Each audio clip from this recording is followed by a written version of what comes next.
fascinating. Thank you.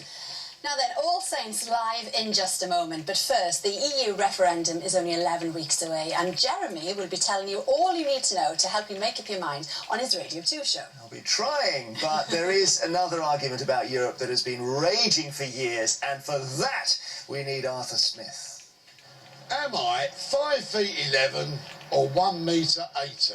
Is this half a pound of butter or 200 grams? 5 litres of petrol or a gallon? Are you Imperial or are you metric? Do you know how tall you are? 5'3½". Kilos or pounds, if you like? Kilos. How far away from here do you live? A couple miles. Not sort of 3 kilometres? No, we'd always go by miles. In Britain, height, weight and distance are a mash-up of metric and imperial. But one thing most of us agree on is that road signs are in miles. Or are they? Well, we're going along the M25 here, and there's signs at the side of the road. It'll say something like M25A and then a number, 83.9 or something. They're in kilometres. Road signs in kilometres? Do people know about this? 133.8 Metres. Miles. 133.8, is that miles? kilometres or miles? Miles. No, it's kilometres. Oh, is it really? These signs were introduced in 2003 and are at 500-metre intervals on every motorway. But a recent survey showed that 76% of motorists don't know what they're for. Well, it's a driver locator sign, and it does what that says on the tin. It tells you which motorway you're on, because people do get that wrong when they're in a panic. It tells you which carriageway you're on. As it happens, B is the anti-clockwise carriageway on the M25, and that number there tells you exactly where along the length of the motorway you are. That's in kilometres and metres. What a mess. But when and why did it all get so complicated? I think there's no doubt that the world is going metric. Parliament debated introducing the metric system throughout the 19th century.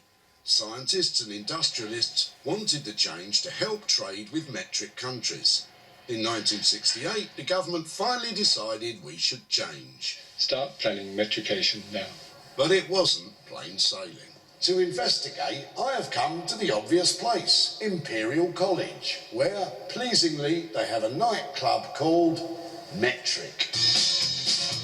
When we joined the European Union, us Brits were given special dispensation to mix Imperial and Metric. Beer from the tap has to be served in pints, but bottles must be in millilitres. Car fuel consumption is in miles per gallon, but we have to buy it in litres. Highway code stopping distances are in metres, for speeds in miles per hour, and groceries have to be sold in kilos. But you can display pounds as long as it's less prominent. In the 2000s, some people objected to any use of kilograms and got prosecuted as metric martyrs. Even two of the great sports invented by the British seem to have gone their different ways. Now, young footballer fellow, what's this? The 6-yard box. And this? The 18-yard box. So, rugby chap, what's this? 10-metre line. And this? The 22-metre line. How did this confusion between metric and imperial arise, Warwick? Compulsory metrication started by Edward Heath, abolished by Margaret Thatcher, and we'll end up in a halfway house between the two. Would it matter if we lost our traditional units, do you think? What we'd lose is a living link to our past. Just read Shakespeare, pound of flesh and so on. Chaucer. Also, kilo of flesh. It doesn't really scan as well as pound, It's 0.454 kilo of flesh. That certainly would take the edge off the performance. It would, wouldn't it? Yeah. The journey to making Britain metric has taken over 100 years. 100 years, is that metric or imperial? But we're still neither one nor the other. It's a bit of a mess, but it's our mess. Cheers, Arthur. Well, I'm declaring the one show Imperial. I mean, I think it suits us. It's right. You know, it's comfort right. him if a bit random. Why not?